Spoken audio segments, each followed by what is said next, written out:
Hey there, you're tuning in to LowKey by Oaky, our easygoing sessions for hotel professionals where we chat about industry trends, issues, and solutions. Hello, everyone. Warm welcome to LowKey by Oaky, episode 3. I am beyond ecstatic to be joined by two inspirational guests today, Juan and Ali. And for those of you that are new and just tuning in, LowKey by Oaky is a podcast series that we've released talking in a chill manner about interesting hotel and hospitality concepts and topics. So today we're going to talk about how to achieve sustainable profitability, which I am very excited to learn more about. But before we begin, let's go ahead and introduce our guests today. Juan, do you want to start off and introduce yourself? Yes, absolutely. So first of all, thank you for having me here. Thank you to the Oaky team. It's our pleasure. And yes, my name is Juan Ruano. I'm a hotelier, revenue manager by trade with many years of experience, too many, in revenue management and consultancy.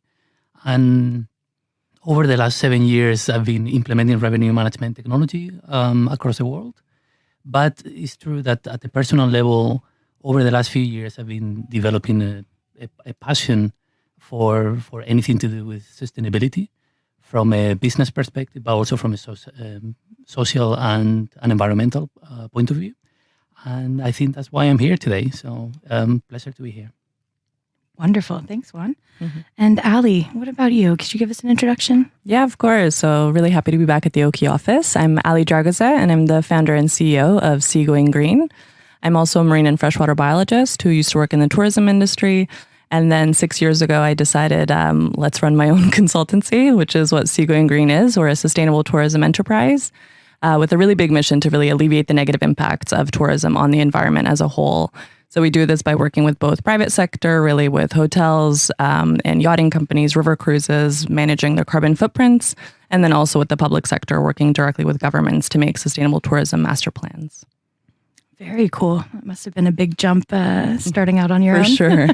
It's always a little bit scary, but super cool to have you here and learn more from you. Now, just so that we can tell our listeners a little bit more about us, besides our jobs and what we're working with, can we share a fun fact about each other? So, well, actually, I just realized I didn't even introduce myself. You might wonder who this voice is that's speaking. So my name is Allison Chambers. I'm one of the sales managers here at Oaky. And I'm actually thrilled to host this podcast. Sustainability is a subject that I've been trying to learn myself, both personally and professionally. And so I was very excited to be asked to host this podcast together with Juan and Ali. But yeah, let's share a fun fact about each other, just so that I can learn a little bit more about you. Juan, tell us something fun. Well, I don't know if it's that funny, but it's definitely true. My sister is 7 years older than me, so when I grew up, I pretty much grew up as a kind of single child, and I developed a passion for radio. I was fascinated by anything to do with radio, particularly sports commentators, politics, anything. So I spent my entire day pretty much listening to radio. When I turned 17, I thought I was going to go for a career in journalism, and I wanted to be behind the mic. But my life took me in a completely different direction, as I mentioned before, and I never went for that career, and I've never been behind the mic. So today is the first time for me. I'm very excited to have this type of experience with you. And that's me. That's a bit more about me. Wow, Juan, I am honored that I get to be with you in this dream. Now is your moment for the mic. Yes, exactly. Your moment to shine. Absolutely. You look great behind the mic, by the way. Thank you. It's natural. Ali, yes, let's hear something fun about you as well. Fun fact. So growing up, I'm Serbian Croatian and raised in Canada, but I spent all my summers back in Croatia by the seaside. And I was terrified of sharks and deep waters. And ironically, I became a marine biologist. So my whole family and friends that grew up with me think that this career was hilarious for me because all they can remember is me being terrified of deep waters growing up and terrified of sharks. I mean, I did see sharks, so it is a warranted fear. But I decided when I was studying that I really just wanted to conquer this fear by learning more about them. And I fell in love with them. So here we are. Perfect. Well, Thank you so much for sharing that. So let's go ahead and get into kind of what we are discussing today in this podcast, which is how to achieve sustainable profitability. I think first and foremost, can we start off by having a little bit of an explanation about what is sustainable profitability? I know this was a term that I wasn't as familiar with when I first heard it, and so I think there might be some other people like that. Juan, do you want to take this one? Yes, absolutely. So, as I said before, my background in hotels is revenue management. And there are, from now until 2030, 700 million people are going to be joining the world's middle class. So, if everything goes according to plan, I don't think hotels are going to have a problem really with demands moving forward. But as the pandemic has proven, there will be circumstances that we need to face as societies, as businesses, which might stop us from being able to service that demand. So the idea of sustainable profitability is basically giving the hotels the capacity to adapt and transform their business model to become more resilient, taking elements exclusively, of course, business, profit, but also taking into consideration environmental aspects. So we can continue having resources really to service this demand, and of course societal as well. So bringing all these elements together is how we are going to be able to remain profitable, intertwined with society and planet. Perfect. Thank you so much. Ali, did you have anything you wanted to add on the sustainable profitability side? Yeah, absolutely. I mean, it's also a reason why Seagoing Green is a social enterprise, but we are a for-profit business. We realize that sustainability is a huge selling point also for tourism companies, and we didn't want to be this like green NGO flag that, hotels can just wave around without actually doing anything operationally, really putting the money where the work is. And also, I think we work with a lot of destinations, and we're seeing a lot that destinations ultimately do lose their profitability when they lose their beauty. So all these strategies are really to preserve it so that they can also be long-term businesses and long-term destinations. Perfect. And yeah, I mean, I think you kind of touched on it a little bit, but what is in it for hotels to have this? What exactly are the tangible benefits? Well, there are many. First of all, I think we live in a society, and we need to be able to basically live in, as I said before, intertwined with all these elements. There is also the aspect, and I think the energy crisis we are facing now proves that those hotels that have started this journey into, for example, more sustainable sources of energy for the hotels, right now they are having a massive return. So there is definitely a proof point there as to how sustainability can be profitable. But also there are different elements which I think we need to take into consideration. One of the problems we are having now as an industry is our capacity to attract staff. And I think if we were to become a more sustainable industry, an industry which is not lagging behind but leading this business transformation, becoming truly 21st century businesses, I'm sure there will be lots of young people who now they are looking for new careers, and they will be inspired not only by the opportunities that hospitality offers, but also by an industry which is forward thinking and sustainable. And finally, talking about sustainable profitability and talking about my discipline, which is revenue management, I believe that there is also a clear linkage between revenue management and sustainability, which is not obvious. And it's because, revenue management and distribution, there are now segments of potential clients that are actually looking for sustainable experiences. Some of them is proven that they are happy to pay even more. It's going to have an impact on the type of reviews clients are going to leave you when they leave the hotel, there is again a clear linkage between online reputation and revenue management. And finally, there are also segments like, for example, corporates, big corporate accounts that will only stay in sustainable hotels, certify sustainable hotels as part of their ESG strategy. So therefore, if you are not right now a certified hotel, you won't be able to bid for this type of market. And the same thing with groups. right now, big groups, some of the strategies that they follow is basically reducing the carbon footprint. Again, if they are looking for sustainable hotels in order to achieve that. So there are many elements really that come into this concept of sustainable profitability. It certainly sounds like it's becoming more of a need than just a nice to have. Like I used to think it was that, it was nice that companies are sustainable, but with these requirements that you mentioned, and also tying back to what Ali said earlier, where you were mentioning that sustainability attracts certain types of business. It's interesting that you tie that back to the staff as well. We're the same type of people when we look for our own travel and also ourselves. So that's a really interesting connection there. But Ali, I didn't know, do you have anything to add as well as far as how hotels can benefit or what's in it for them? Yeah, absolutely. I mean, I think we also need to remember what future generations that are going to be traveling to these hotels will be. Majority will actually be Gen Z in the next 10 years, and Gen Z demands sustainability.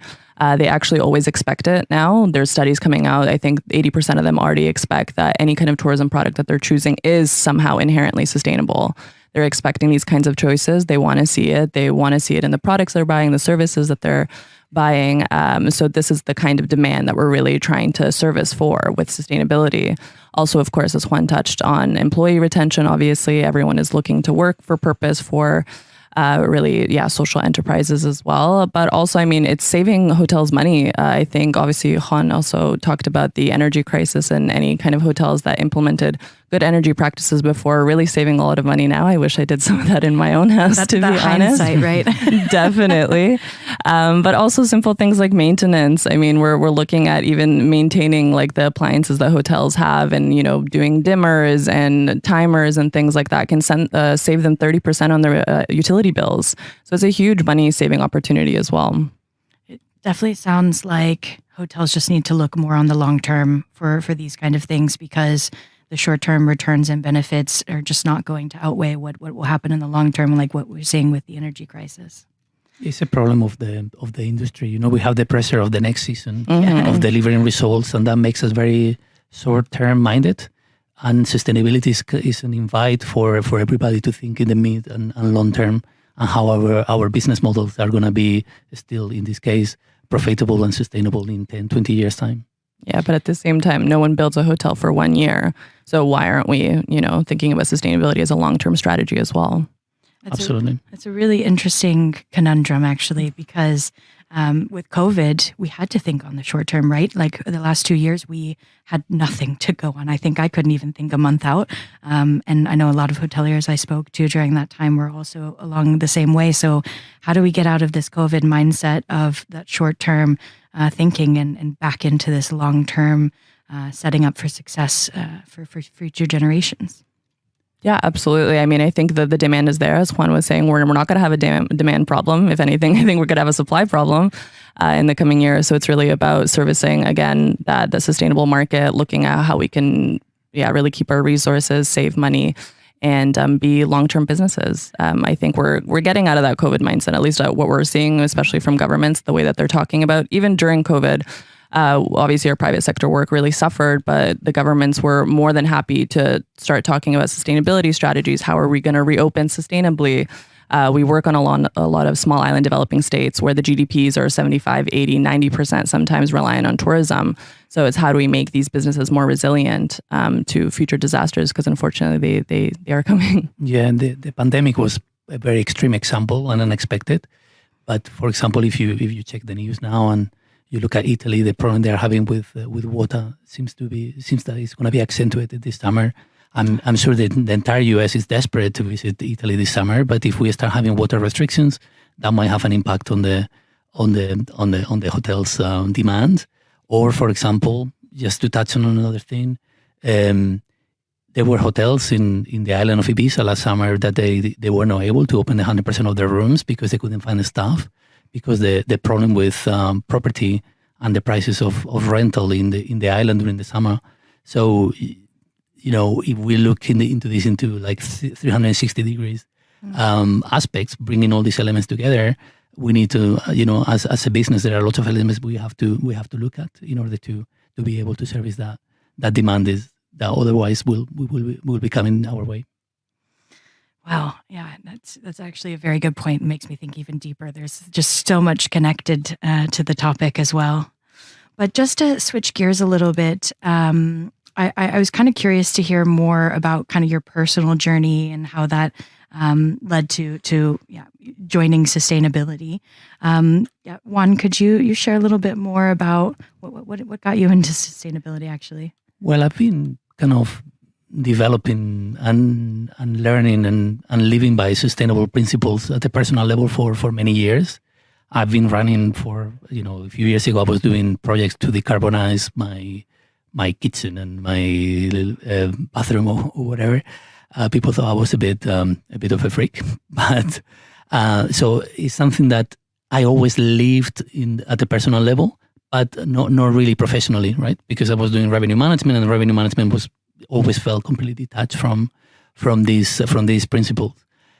So I've taken over the last 2 years some time of work where I've been really studying not only about sustainability, but how to apply sustainability into our industry, hospitality. And now I have found a company which is bringing these two elements together: revenue management, three elements: revenue management, technology, and also sustainability. So that's how I've got, let's say, officially into this field, into this discipline. But yeah, that's kind of my journey. Now you get to do your passions. I love that.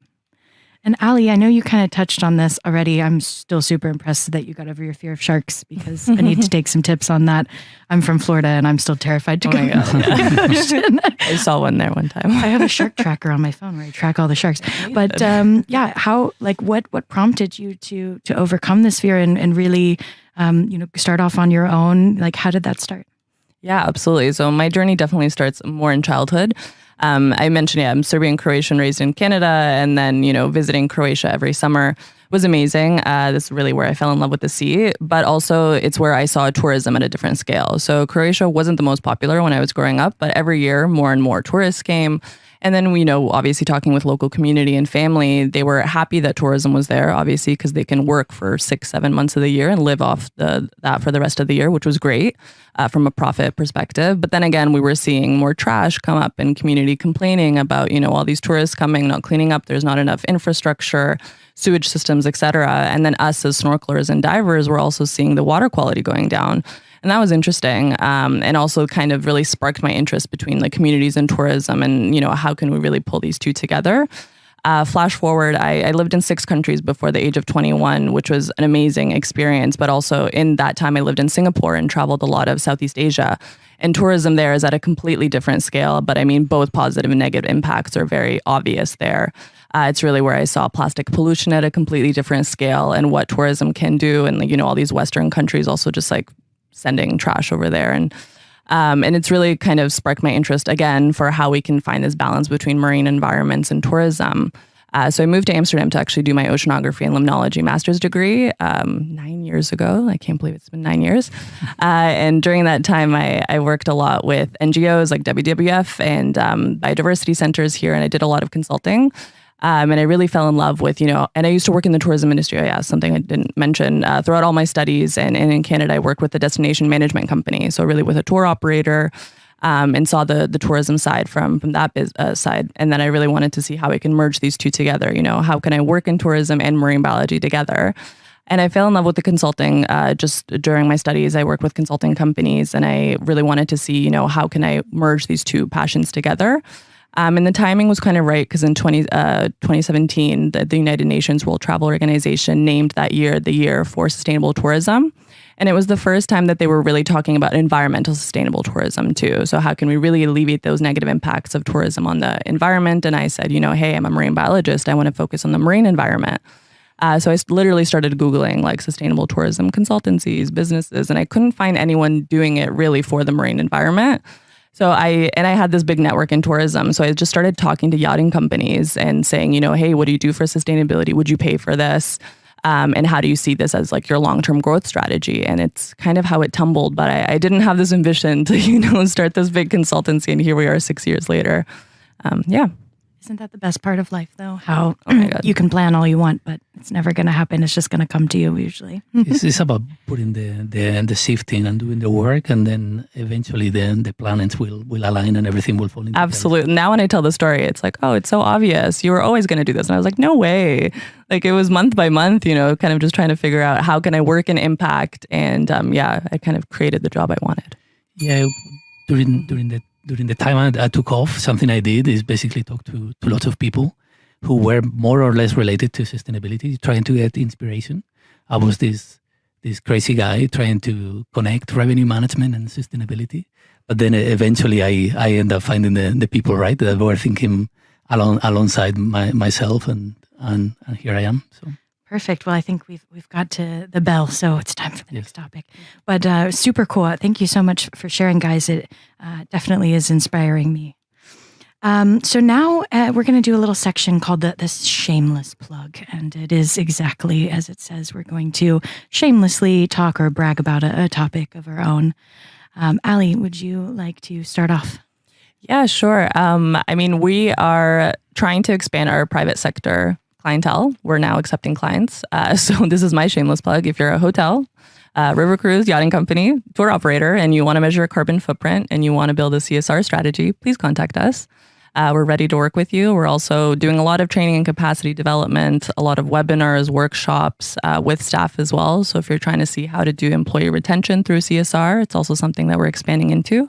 And from the public sector side, if you're a government also wanting to build a sustainable tourism management plan, that's something we didn't touch on today, is the sustainable tourism certification label jungle that we're having. There's over 150 sustainable tourism certifications out there. And it's how do you know which one's the right fit for you? So this is something that we've done with the tool that we had. We developed it in the Bahamas, actually, with their government. And we're now trying to do that with other governments. So if you're looking for what certification fits you, contact us. Ali's your girl. Juan, how about you? What's your shameless plug? Well, I haven't mentioned it just yet, but the name of the company I work for is BEONx. We are a Spanish company. We are celebrating our 10th anniversary this year. Woo! Yes, we are very happy. Lots of celebration ahead of us still. And basically, we come from the market intelligence revenue management field. But we have realized that in order to help hotels to be more, to sustain profit over time, we have become agents of change. And we are trying to explore all these different systems that interact with the hotels, internal, particularly to do with technology, and external, to do with clients. And we are trying to work through all of them to remove frictions and bring them all together. So we have created this sustainable, profitable marketplace where hotels are going to be able to plug and play the elements of technology that they want to use in order to increase their profits, break silos, but also bring elements of sustainability into it. So as Ali was saying, if you are a hotel which have started your journey into sustainability, or you are planning to do so, and you are thinking about it as a cost, and you want to turn this into a growth factor and implement it into your overall hotel strategy, and you want to be able to monetize and capitalize on that journey as well, and be able to attract those clients I was talking about before, talk to us. Then Juan's your guy. Thank you so much, Juan. Well, I'm going to take this opportunity to also share a shameless plug. So in a few weeks, on April 4th, Oaky will be joining some really cool industry leaders at Muse Unfold here in Amsterdam, in our hometown, actually. We're just so excited. The theme this year is the new standard in hospitality. Definitely hope that sustainability is part of that topic. But it's going to be a fabulous event. So we hope that you can join us there. And if we have to bribe you with chocolate, we would happily do so. All right. There we go. We get the bell. So just some last minute conclusions and greetings. Juan, did you want to share somebody that inspires you in the industry at all? Yeah, I can. So every time I talk about my professional career, I tell crazy stories about, the time I worked at the Metropolitan Hotel on Park Lane, and I used to be hanging out with all these celebrities, or all my hotel openings. So crazy stories about startups in Silicon Valley and so on. But a hotel which was really important in my career was a hotel called One Aldwych Hotel, located in the city of London. Yeah. That was the hotel that opened basically the field of revenue management for me. But this is the hotel where I actually started to learn about sustainability. These guys it was one of the first boutique hotels in London, and they opened already their doors as a sustainable hotel. They were doing things like they had evac toilets, basically reducing the usage of water, which it took a lot of explaining to clients. But anyway, it was worth going through that pain. They were participating in kind of social campaigns really with local community and so on. But they were doing things already like thinking about biodiversity in cities 20 years plus ago. And they had beehives on the rooftop. They were producing their own honey, which they were then, of course, serving at breakfast at the hotel. So I'm very grateful for this to this beautiful property. It's still going. It's doing very well. But they planted two very important seeds in my life: revenue management and sustainability. So thank you to the team from here. That's a great story. Thank you so much for sharing. And Ali, I was wondering, do you have like a tip or two for somebody that wants to start out in sustainability, or maybe they don't even know where to get started? What would be your tip? Yeah, absolutely. We have a lot of early career individuals reaching out to us for internships, or, that they don't necessarily have a sustainability degree, quote unquote. So they're asking, how can I get into this field? And I really wanted to kind of reach out to this audience and say that, really look at what your passions are. I think right now I know we're talking about sustainable tourism here, really, but I mean, we need sustainability across all sectors. So just anecdotally, we did a sustainability workshop for a software company here in Amsterdam a couple of weeks ago.